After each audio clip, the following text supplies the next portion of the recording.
Welcome to All About Art. My name is Alexandra, and I'm an art historian, curator, and writer.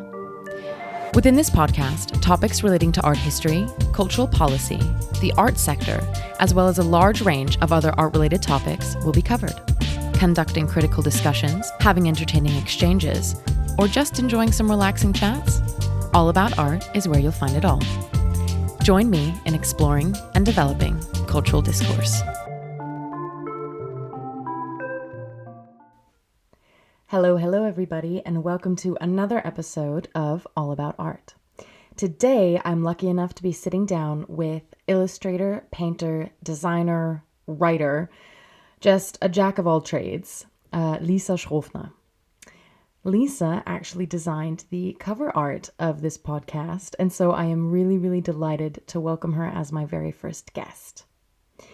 We are sitting down. I have a couple of questions ready for her, and we're just going to have a nice, comfortable chat, and I'm really looking forward to everyone getting to know a little bit more about her. She's incredibly talented, incredibly wonderful, and a real joy to be around. And I'm really happy to have had the chance to interview her. So let's get started, and I hope you enjoy. So let's dive right in with the first question, which is quite a broad one, but I want you to tell me and the listeners a little bit about your profession, just as an umbrella situation. Yes, of course. To keep it quite short, I have been working officially as an illustrator for almost 2 years now, officially as in registered as a business. But I've been drawing commission pieces and selling prints and self-made oh my God. Accessoires. Je parle français, you know, accessories. There we go. She's multicultural. For about 3 years now. Oh my God, I literally had like the French word in my brain. But that's basically what I do. I do a lot of things, but that's what I do mostly.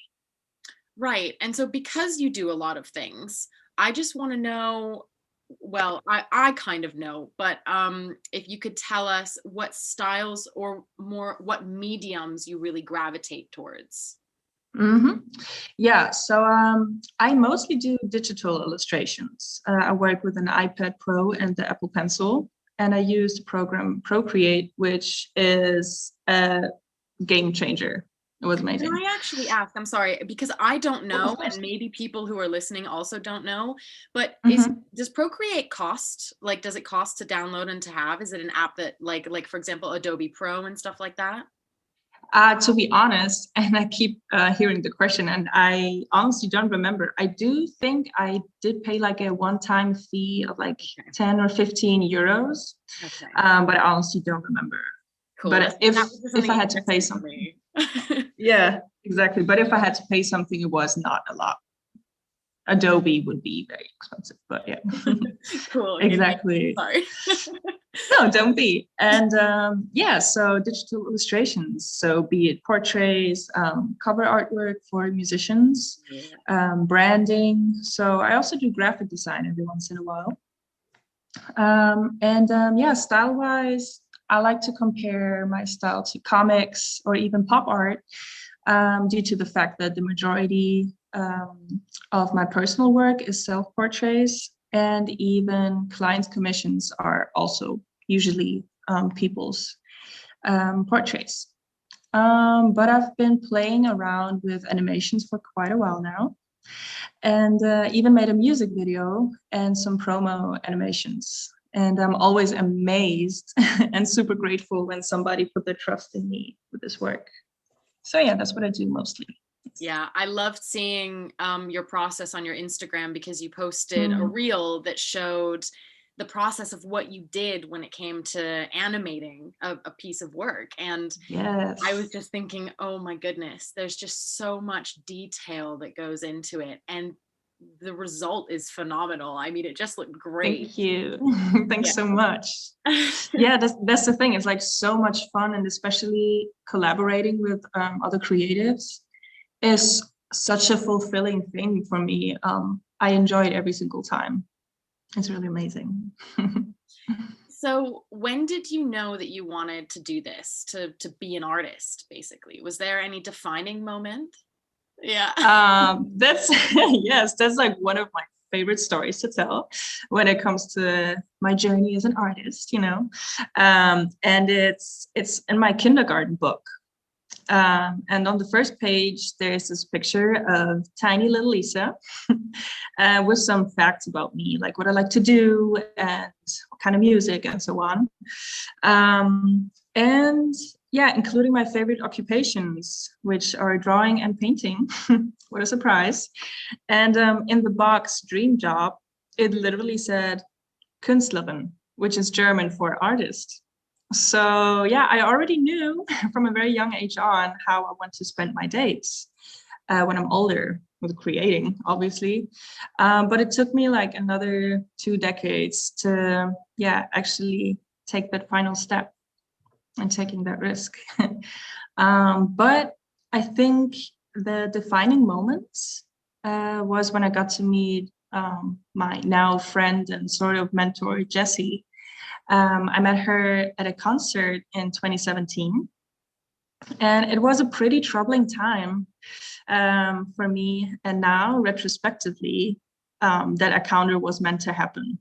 It was literally meant to happen because I was struggling. I didn't know what I want to do with my life. It was a very low point, and meeting her opened my eyes. It was like giving me that final push. And the reason why she gave me the final push is because she was the first person that I met that introduced herself as an artist. I had never heard that before, especially because I didn't grow up in that kind of environment. So my mind was blown. I was like, what? She says it so confidently, like, yeah, I'm Jessie, I'm an artist. And I was like, oh, okay. Yeah, and we come from Salzburg, Austria, where if you're not a banker or a lawyer, you are nothing. Exactly. Yeah. That's the point. Yeah. Exactly. Yeah, you get it.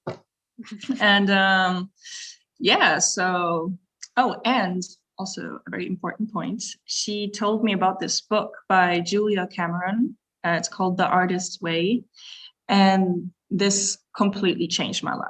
And I know that is the case for most people who read it. It's amazing. It's like a 6-week course to tune into your inner creator and your inner child. And definitely that's what started to put me on the right path. What is it? Julia Cameron, The Artist's Way. Yeah. Mm-hmm. Right. Oh, yes, I will. Yeah, I will give you all the information. Sounds good. Of course. Yeah. I guess you kind of then with that have answered my next question, which is, has there been anyone who has influenced you throughout your life? But is there anyone else, either people you personally know or other role models who have influenced you? Yeah, definitely. So yeah, Jessie is probably one of many. And I would say throughout my life, it has always been people that live their life authentically, especially women. Shout out to all the women that gave me the kick in the butt, who push through the norms and continue their journey without giving a damn what people might think. I think you feel me on that. Yes. Oh God. Absolutely right. Yeah. And so I guess that's inspiring for most people. And art-wise, definitely a classic role model, Frida Kahlo. Of course, because to me personally, there is nothing more beautiful and powerful than acknowledging your own pain and making it into something relatable. That's for me the true power of art. Not stealing other people's ideas or looking out for what's trendy right now. It's literally looking. Yeah. Yes. Oh my gosh! Don't get me started with that one. Exactly. Puts me to rage mode. No, exactly. That's the thing. The most powerful thing is to like look and tune into yourself and then put it out there. It has a lot to do with vulnerability. Yeah. And that's what makes art so scary, but also beautiful.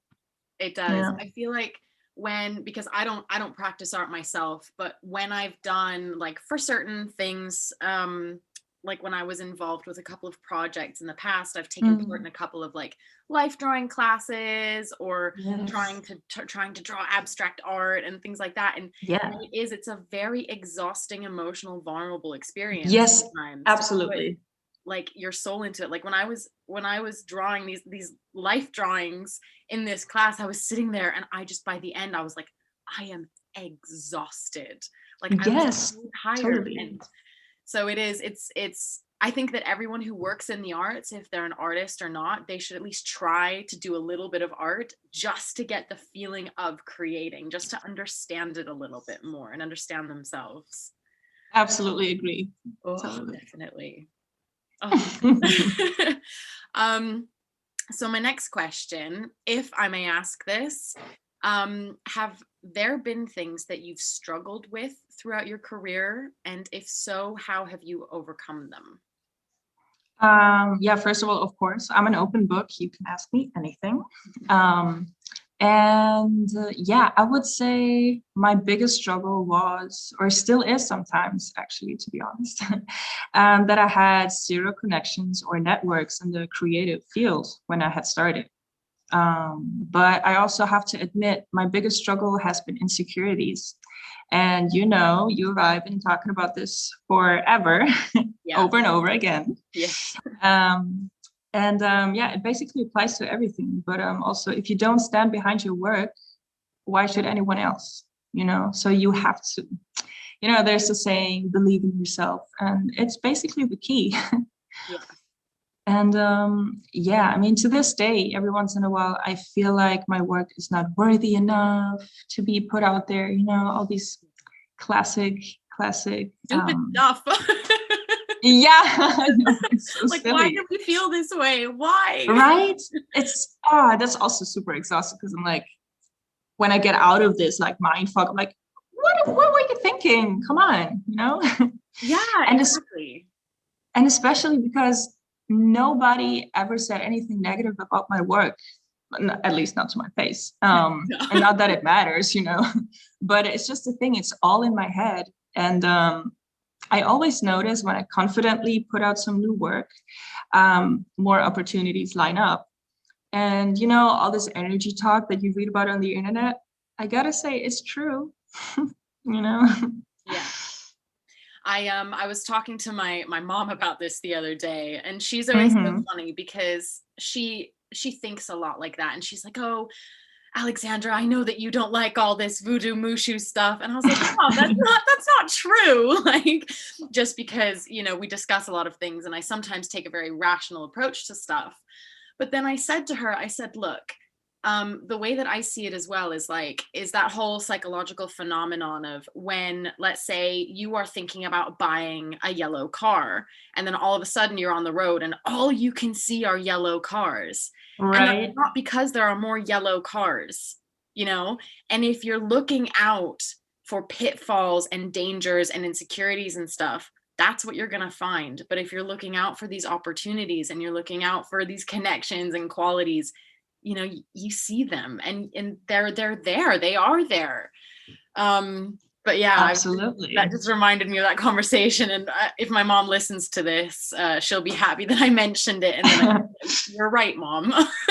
Yeah, definitely. I agree 100%. And that's the thing, because it keeps proving itself over and over again to me. And it's just so funny, because when I'm at a like kind of low point in my life and nothing really works out, yeah, and I thankfully can pull myself out of that and start believing in my work again. That's, like I said, opportunities come up. I'm like, oh my gosh, I'm so sorry, Lisa, we got this, you know? Yeah. We've been there. Yeah. Exactly. And on to one question that I've been thinking about this a lot in the sense of like gatekeeping within the arts and all this. And I think it ties into that. So do you have a formal, I mean, I know the answer, but do you have a formal education in the arts, in fine arts? And if you have or haven't, how do you feel that this has affected you, your career, and your art practice? This is a very important question, I believe.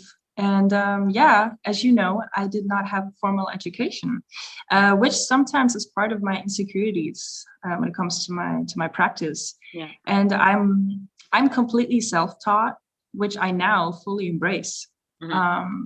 Which means some techniques or approaches might take me longer than others, but ultimately it doesn't matter. I'm not saying art schools or academies or whatever institutions are useless, because having access to materials and guidance and being allowed to play and figure out your own style, if teachers let you, but that's a whole nother conversation, that's pretty amazing. And that's what it's supposed to be, like art is a journey, creating is a journey. And the more resources and access you have, the better, in my opinion. But yeah, due to capitalism, we have a certain view of what art is supposed to be, what it's supposed to look like, and how it's supposed to be made, and how you gain a certain value. And for me personally, that's not what art is about. Not to sound super romantic and dramatic, because I'm surely sucked into that mindset of, okay, how can I monetize this piece?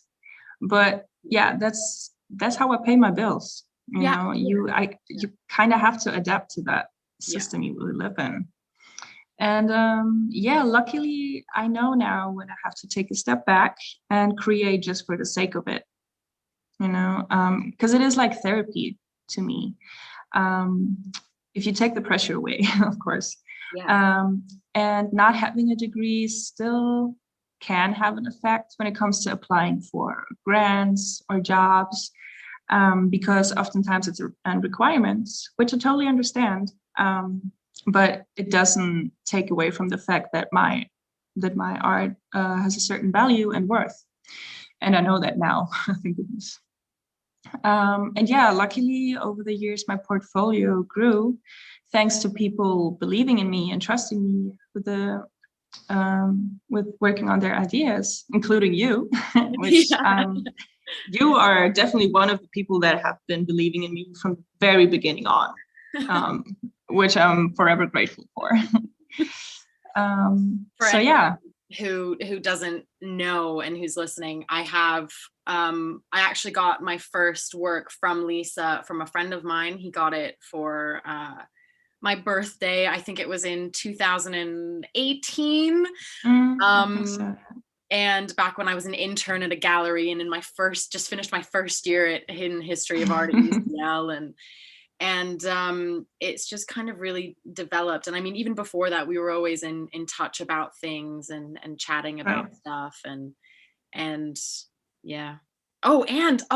In London, when was it? Your work was accepted in what was the event? It was a group exhibition for International Women's Day. And that's the thing, thanks to people like you, and you've been witnessing my progress and the process. All these amazing opportunities keep lining up.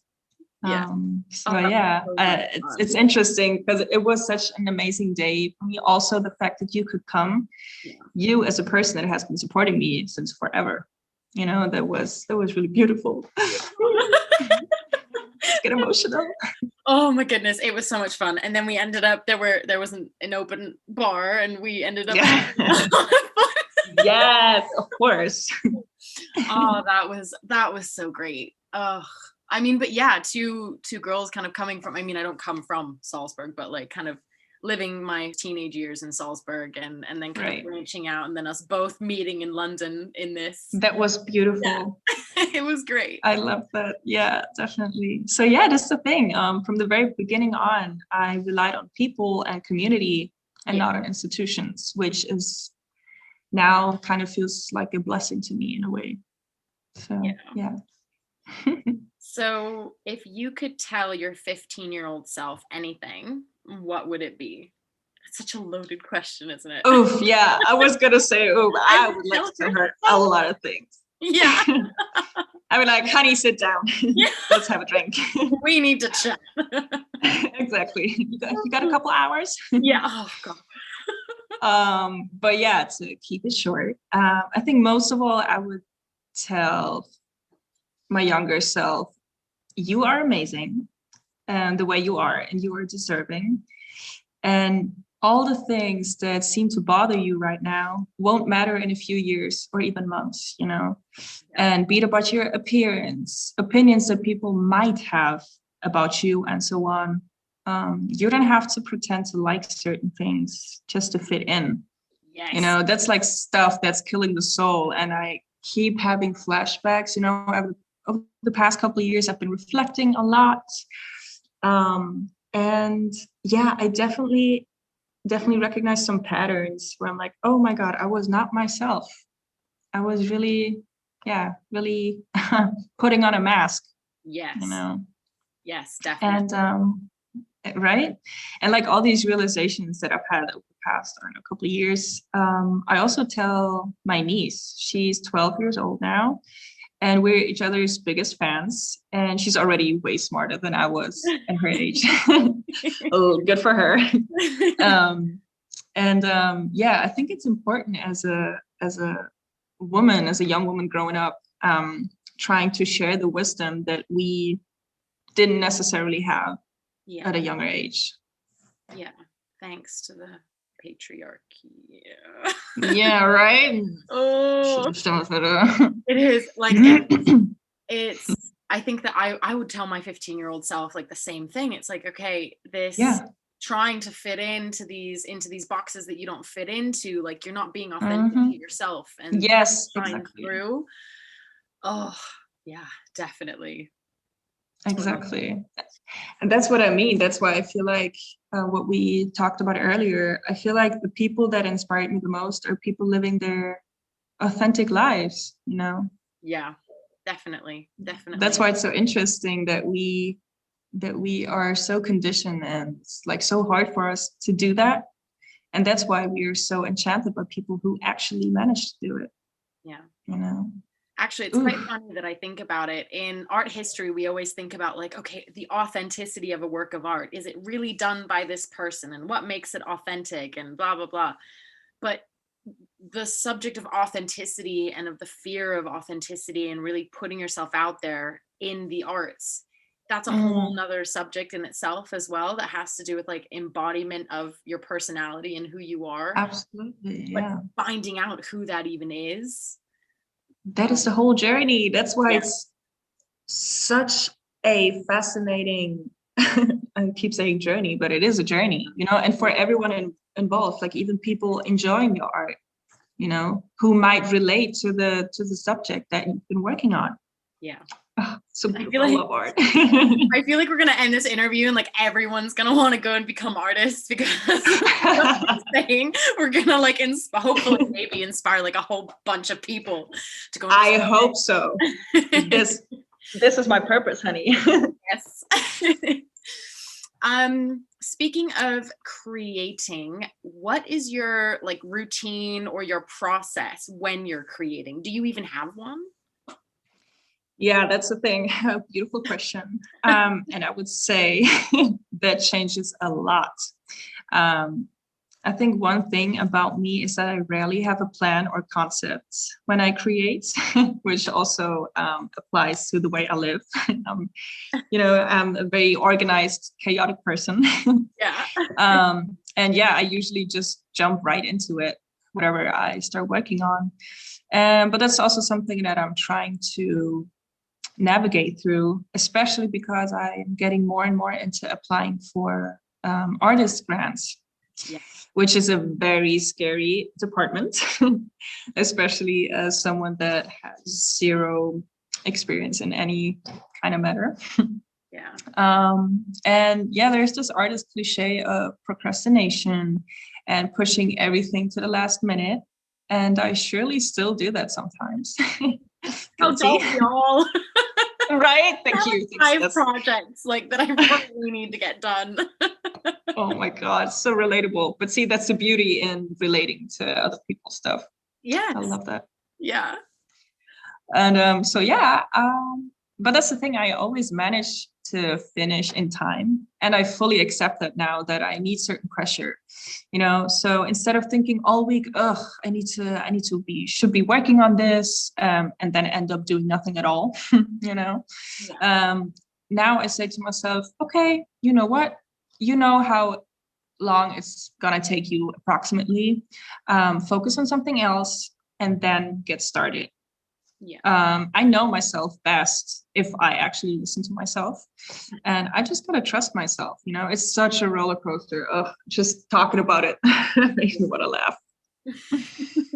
But I feel that on so many levels, like I have to tell myself, like, okay, you're feeling this anxiety or you have so much to do, and then some days, I don't know if this is kind of what you're talking about, this feeling of like, some days I don't feel the pressure. I feel like I kind of just want to chill. I kind of just want to do other things. But I know logically I have so much to do. But then sometimes I just need to think to myself, like, okay, but trust yourself. Trust the fact that right now you're not feeling it. Maybe you exactly need a break. Maybe you can get back on it later. Yeah. That's exactly it. And also allowing yourself to have a break. Oh my because God. if you I totally noticed that if I force myself to work on something and like start with a sketch, it's I hate it.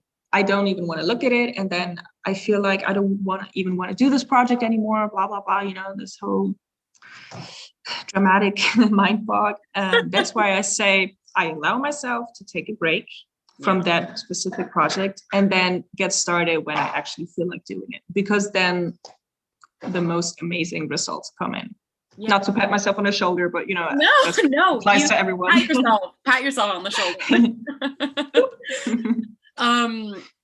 I think that's it totally resonates. It probably resonates with like everyone. Everyone's probably just definitely. I know. Definitely. So when you're applying for grants and you've kind of been going through this process professionally, and so what has been the most exciting or the most fun project that you've worked on thus far, and why? Of every single one. Can I name two? Sure, go for it. Okay. I think number one, I would say, is this children's book that is going to be published very soon.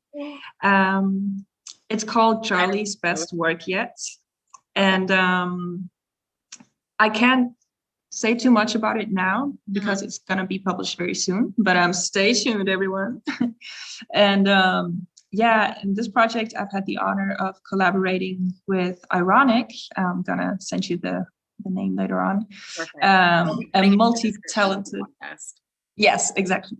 Perfect. And Ironic is a multi-talented, out of this world being based in Los Angeles. And they hit me up a few years ago. And I think, we found each other on Instagram. Casually, as you do. Yeah, exactly. Instagram is like one of the best places to connect. Like, thank you. Yeah, definitely. Definitely helped a lot. And they hit me up, and we've been working together for a couple of years now. And in late, I think it was 2018, they sent me a script for this book and said, I want you to illustrate the story.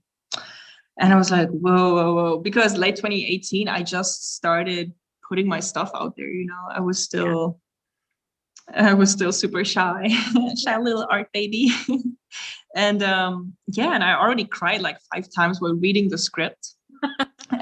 While reading it, and the storyline is just so very close to my heart, and it was a complete no-brainer. Like with every sentence, it already put an image into my head, and I was like, I need to do this. This is meant to be. And how could I say no?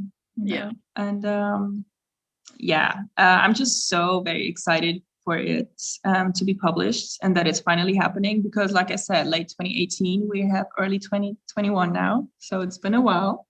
But it's also because they tried to publish it by themselves, so there's a lot of work behind that.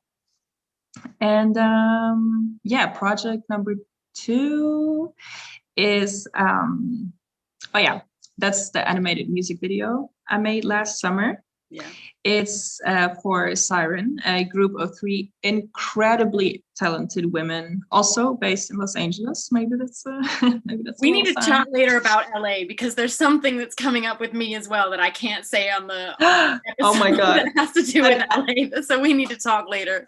I need to hear everything, because I'm burning for LA. I know people say LA is like full of pretentious people, but I keep meeting the right people. Good to know. So we gotta continue. We gotta continue. Yeah. And so yeah, these amazing women hit me up again on Instagram, and yeah, they wanted me to make an animation for one of their songs, and it was so much work because I've never made such a long animation. Yeah. And my old ass laptop was giving me such a hard time. But I'm so happy with how it turned out, and yeah, I'd just love to collaborate with other inspiring creatives and other people, and I'm so grateful for these opportunities. It's definitely uplifting and makes me want to keep going. Yeah, absolutely. So obviously I know that your practice is very involved with digital technology and things like that, but we've also mentioned Instagram a couple of times, and social media, and how these opportunities have popped up through that. So how do you think that the internet has affected what you do? That is a great question, because like I said, I have no formal education. So the internet is definitely what helped me make my passion into a profession. My network grew thanks to people online that happened to like my art, that randomly came across my accounts. And I also believe that the internet can be an opportunity for almost everyone, to have a platform and showcase whatever their crafts might be, and which is beautiful in my opinion. There's it's giving access to people, which is really beautiful. There's never too many artists or too much art, and for me personally, it is such a fascinating thought that I will never be able to see every single artwork or listen to every single song that has been made in the last, I don't know, let's say 15 years, or even the past year, because a lot of people started to try things during the lockdown. Yes, definitely. This is a lockdown creation, this whole podcast. Yes, see, exactly. That's what I mean. That's amazing. So that's the thing. Not only can people build their own platform, it also gives access to people to find whatever kind of topic or field they're interested in. That's amazing. That's such a beautiful thing. And yeah, I don't know. Humans have always and will forever create. That's also a fact. But, and now comes the big but, I also have to say that the way social media can affect people on so many levels. Also because we're the first generations to be globally connected in real life time, which is still kind of scary in a way. And we still need to learn how to deal with this, constantly being accessible or in reach and so on. Or maybe we should unlearn and take a break every once in a while. I'm pretty sure everyone can relate to that. Yeah. But yeah, I feel like that's what makes me question this whole journey every once in a while, because I'm not sure if I could continue my work without the internet. I do have great networks and connections in real life now, which I'm very grateful for, but most of my income still is from people that commission me through Instagram. Yeah. So yeah, there's definitely a certain dependency, and yeah, it definitely has two sides to it. Yeah, I completely agree with you. And we're back at this topic of authenticity, because I've definitely experienced this this rabbit hole of getting in touch, or not getting in touch, but just kind of listening to or being inspired by people who have a lot of Instagram followers and things like that. And sometimes it's just hey, wait a minute, pull your head out of the app for a second and look around. Yes.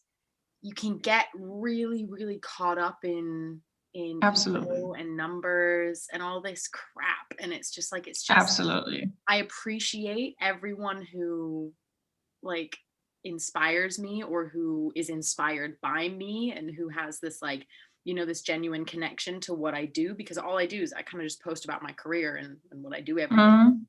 But Mm-hmm.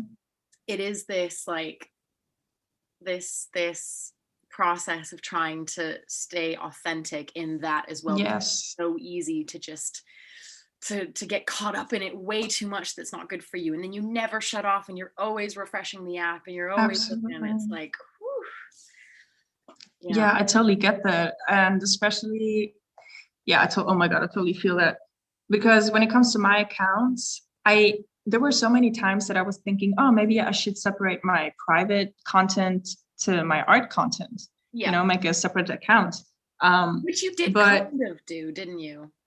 Like I you did, and then you renamed it, but you still, your personality and everything still stayed, didn't it? And that's the thing. And that's also like a big thing where I have to admit, and what I'm going to say now doesn't mean that I don't think my art is good or whatever, judgment.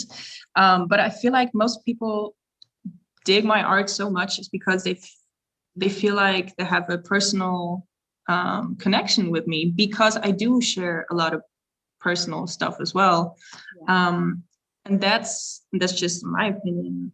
That's my part of, and I hope of me being authentic, because I don't really have to hide anything. And my art usually is part of myself. And when people can relate to that, that's beautiful. And that's how certain connections being made. Yeah. So, but it's also definitely a very difficult part to sometimes check in with yourself. Also, like you said, be like, hold up. Don't get sucked into this too much. And also, people might sometimes think like, oh, this person shares their whole life. Now I know everything about them. Yes. Which is definitely not the case. That's really scary. Yeah.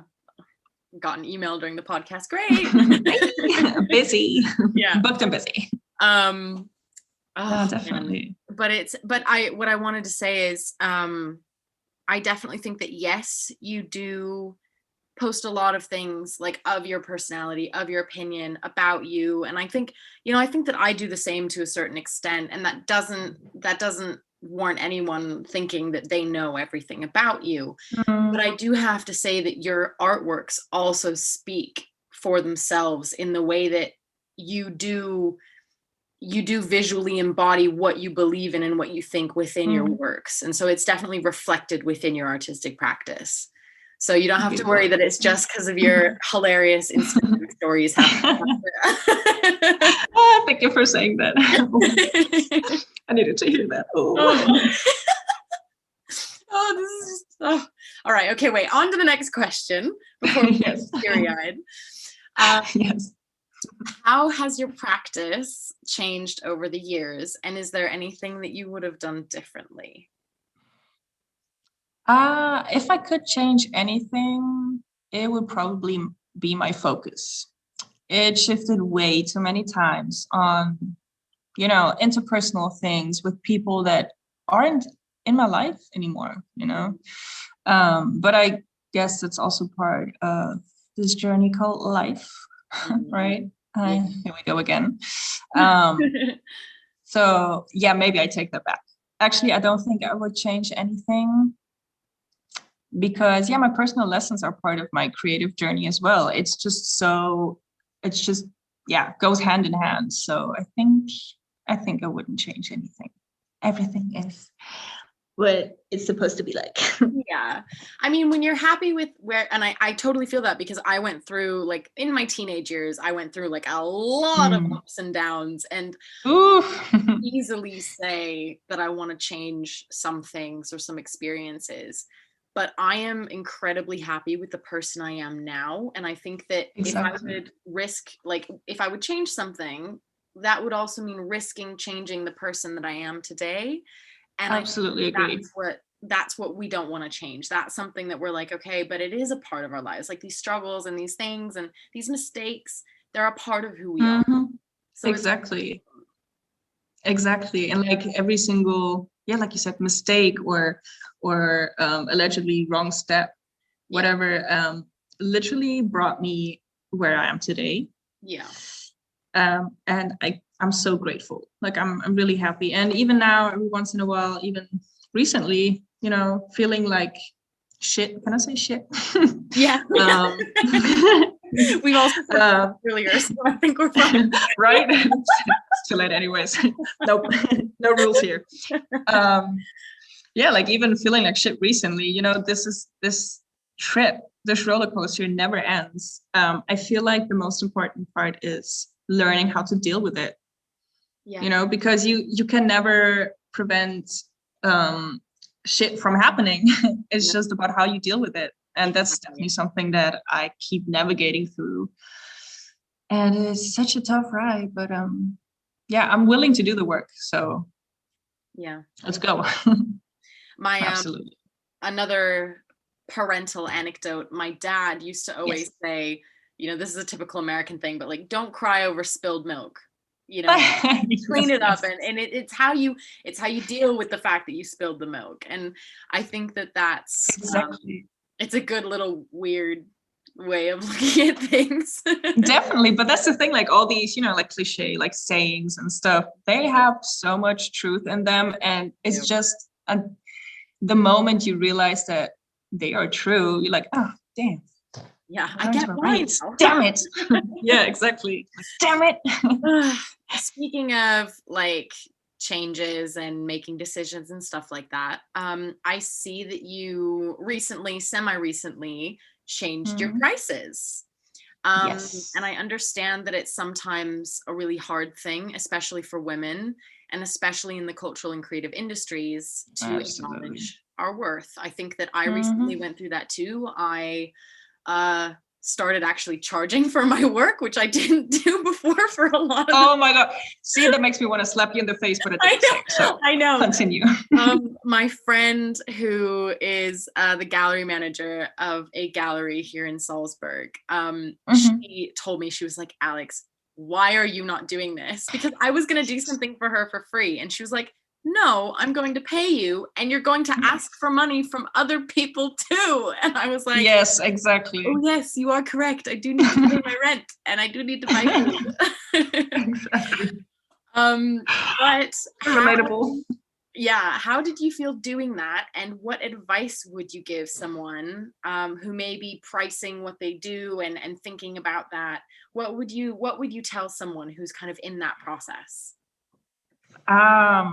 That is still a very tough thing to do for me. Even though I know that my work has a certain value to it, and people would not reach out to me if they didn't want my style and so on, you know? One of my favorite eye-openers regarding that goes something like this. Bear with me. You should not charge according to your own budget, but according to people's budgets that can easily afford to pay a little extra.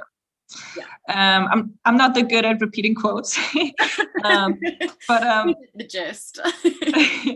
But I believe Key May said it. I'm also going to tell you the name after that. She definitely is a big help when it comes to navigating through the creative industry, and she offers workshops and guides on her platform, Creative Champs. You can find her on Instagram. You should definitely check it out, because she definitely also gave me a kick in the butt regarding pricing. Yeah. And it's just, I struggle with the thought of accessibility, because I believe art should be accessible to everyone. And if someone likes my work, but they can't afford it, then what am I doing?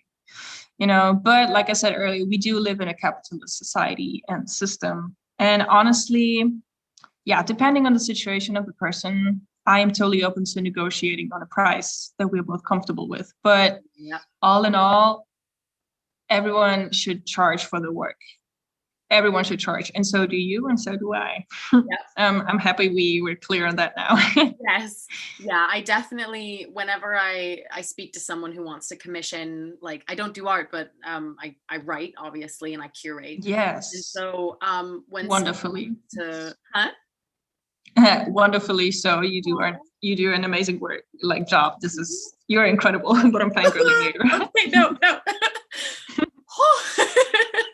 See, this is what I live for. But I whenever someone does want to commission something, then I do always say like, okay, these are my rates. This is what I charge per word or per 100 words or per project. But I'm always, always open to negotiation. I will. Exactly. I've done things in exchange for artworks in the past. Like it doesn't. Yes. It doesn't matter. It's just about this. Oh my gosh, only German is coming to my mind. No, why is this so difficult? I feel it, but like acknowledging like the worth, and it should be an exchange. It's like a gegenüber. Oh no, oof, oh my gosh, maybe as an exchange. This exchange of respect. Let's put it that way. Like this. Yes, exactly. Showing respect to one another. Like I respect your work, you respect my work. Exactly. Even if it's just like, oh, I'll get you a coffee and I'll buy you dinner. Thank you so much for helping me. Or like just exactly this stuff that's just respecting each other and absolutely. Yeah. All right. Let's. So many translation in my head. This is the struggle I feel of bilingual people. Exactly. First we had so relatable. Now we have gegenüber. We just don't know what language we're speaking. I know. I have that every day, and I'm like, I guess I don't speak any language at all. When people are like, but you have an American accent, isn't English your native language? And I'm like, yes, but German is like just as much my native language. Like exactly. It's a struggle. Definitely. Our brain. So I recently listened to an artist talk with an American artist. Her name's Shayna McCoy. And if I recall correctly, it was either on a podcast or a Clubhouse talk. I don't think I can link what I was listening to. But she doesn't do any commission work. And from what I understood from the talk and what she was saying is it's because commissions, in her opinion, basically give a certain amount of control to the person commissioning and no longer to her as the artist. So I was wondering if you had an opinion on that and like how you feel when making commissioned work versus non-commissioned work. Yeah. Oh, okay. I totally get what she means. And I definitely agree to a certain level. But I also think it depends on what kind of art you make, first of all. And of course, I can only speak for myself, and I totally respect her opinion. It's just for me, I love to collaborate with people. And I truly enjoy hearing people's ideas and then visualizing those. And for me, in the position that I'm in now, it also has a bit to do with the network you move in, because I hadn't reached people yet that would be able to purchase my personal work and that I put out there for a certain amount of money that allows me to pay my bills. So, but yeah, I also guess it also depends on my own focus, speaking of which, because if I focus more on creating and putting out and promoting more personal works again, like I used to do in the beginning, then maybe that would change.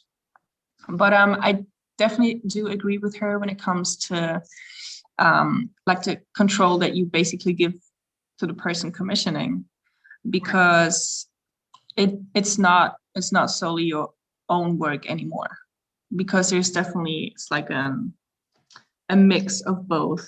And yeah, no, I definitely see her point. Yeah, I mean, you and I have the same, because I commissioned the cover art from you, and there's this artistic input from you, but obviously you also ask me, okay, what colors do you want, and are you happy with this, and what details, and how do you envision it?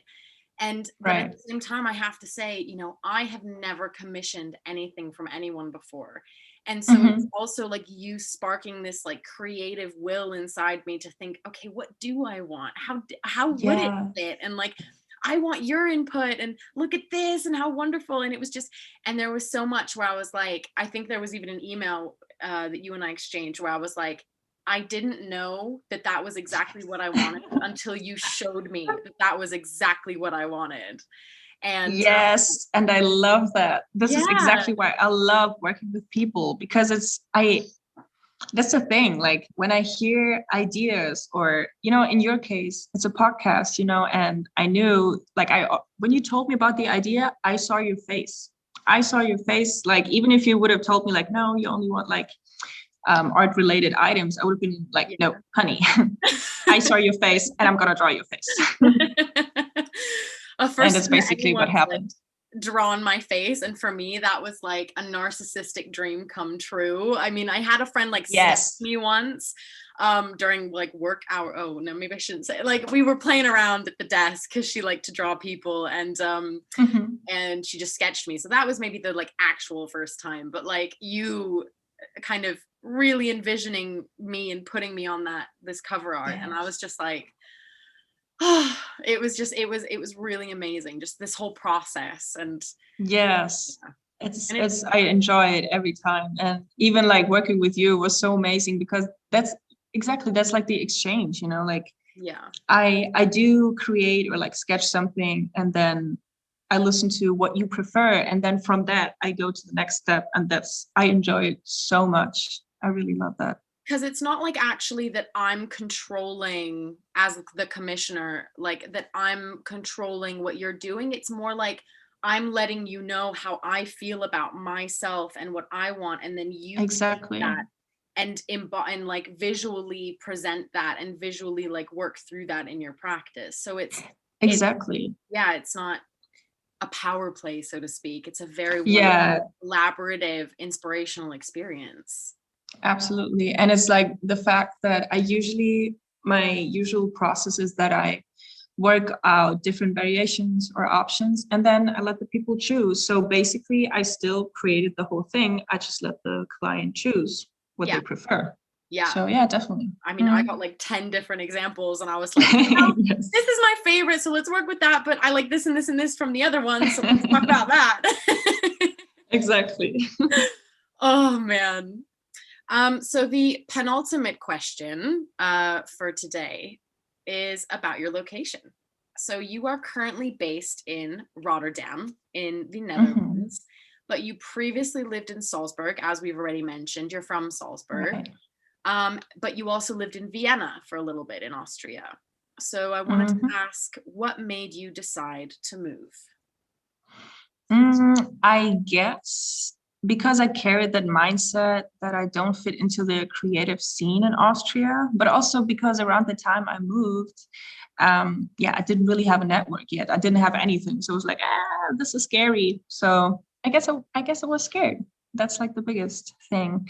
And also due to my educational background, and maybe even style, you know, as you know, we're from Salzburg. So there's a very certain scene, if you may say so. Yeah.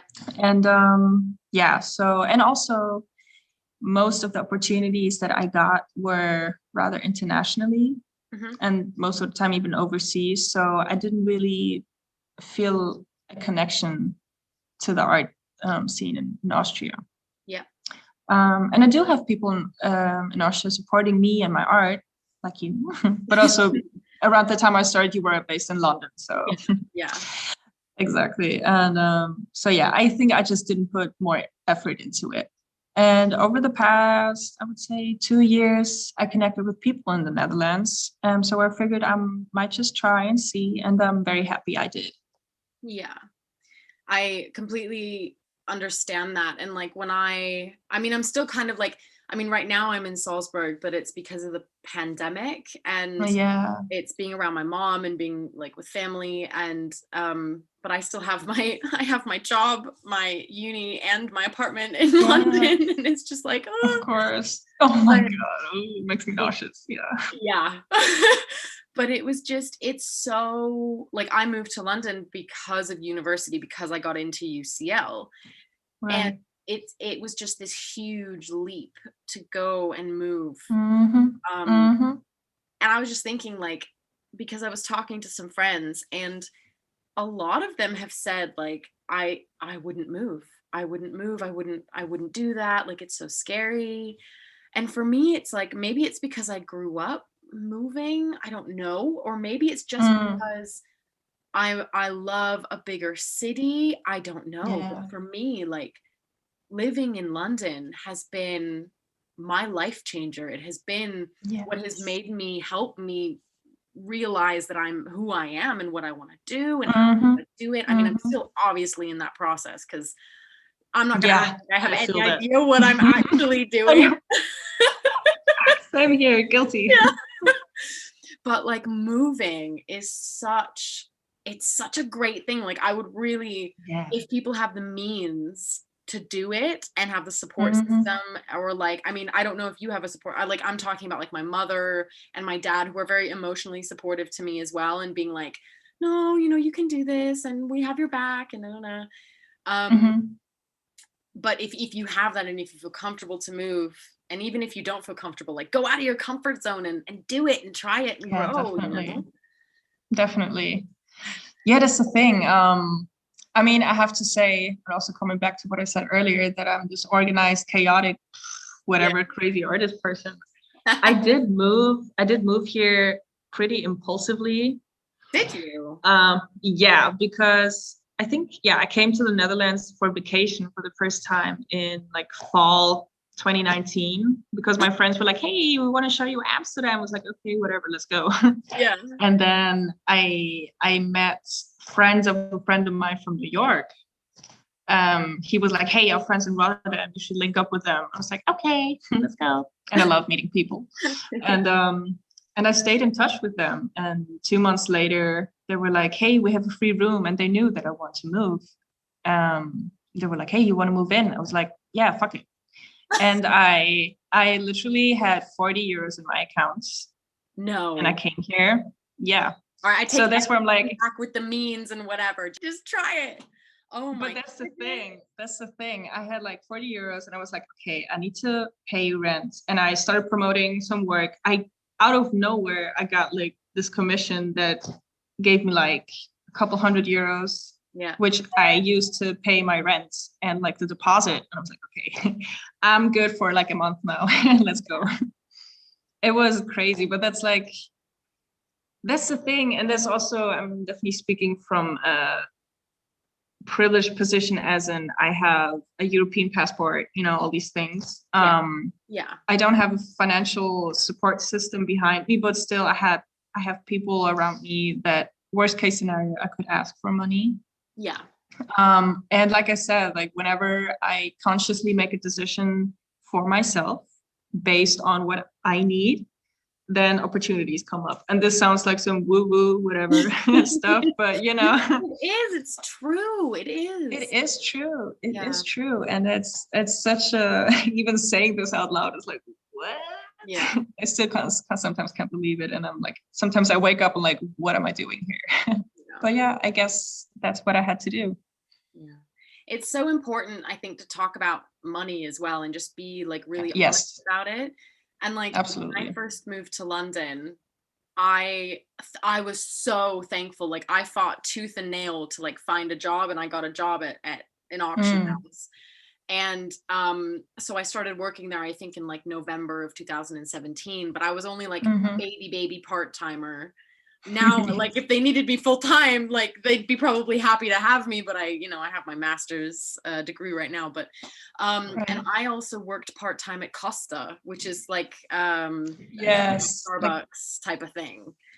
Exactly. And I just remember like every Sunday getting up to go and work at Costa, like 12-hour shifts, so that I could get like the money that I needed to like pay my rent and to like pay my food. And now I'm in a different position. Like I freelance, I work at Sotheby's. Yes. I don't know. Yeah, I work at Sotheby's is the auction house that I work at.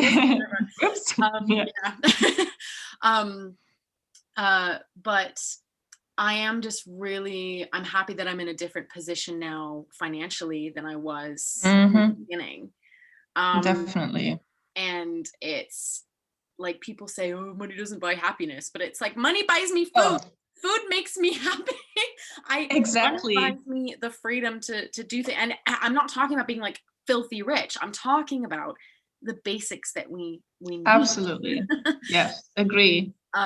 Yeah, that's the thing. Like, I remember, because you were talking about working at Costa, it's like, I used to work at some retail stores. I used to work at a hotel, all these like jobs where usually people don't really respect you in a way, but like you can't have like disrespectful encounters with customers whatsoever. Whoa.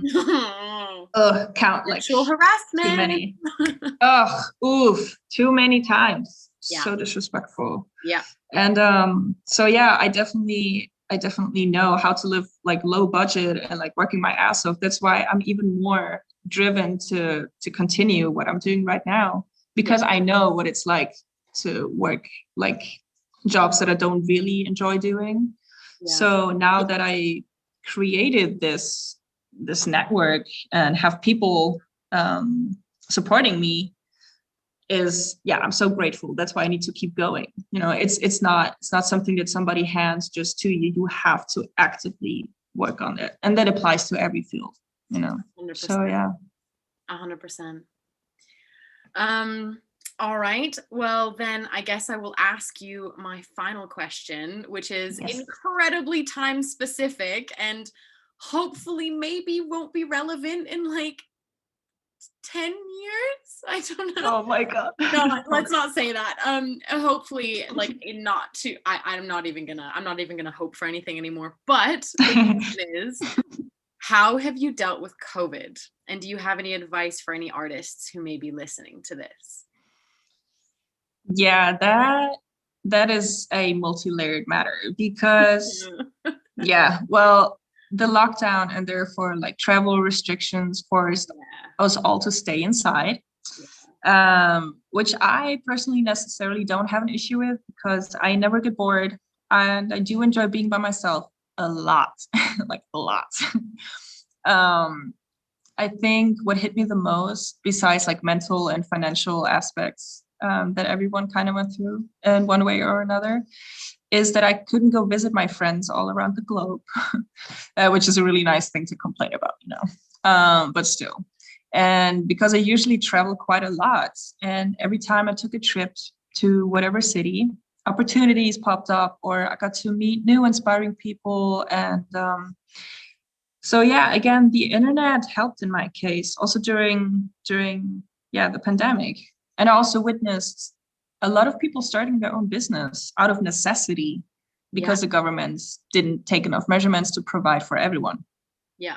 And I must say, while on the one hand, I struggled a lot mentally and financially because I basically moved here right before the pandemic.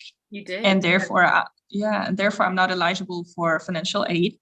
So I came here broke. I was broke for a lot of months. I need a second. But yeah, you know what? I made it. Whatever. I'm ready for everything. Yes. Like, nothing can hold me back. I did this shit during this shit. Oh my God, I can't believe it. Yeah. So another pat on my shoulder. So yeah. And yeah, on the other hand, I also learned a lot about myself. And I had lots of time to reflect, like I said earlier, and also improve my skills and work on my craft. Yeah. So as I said earlier, creating is like therapy for me. And I'm so happy that I have so many outlets to process all this mind fog, you know? Yeah. So I guess my advice to fellow aspiring artists would be, no matter what the circumstances are, keep creating and keep believing in your work, which is easier said than done. Yeah. But yeah, to close this off, it's your focus that matters the most. Lisa, thank you so much for coming on my podcast, being my very, very first interviewee. And thank you for creating my cover art. And yes, my pleasure. Thank you so much for having me.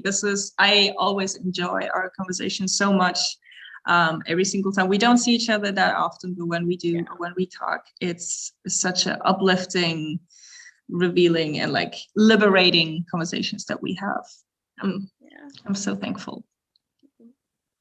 And that is it for today on All About Art. If you enjoyed this episode, please leave me a rating or a review, as it helps more people discover the show. Also, feel free to share with your friends, or if you share on social media, tag me and get in touch. Thank you so much for listening.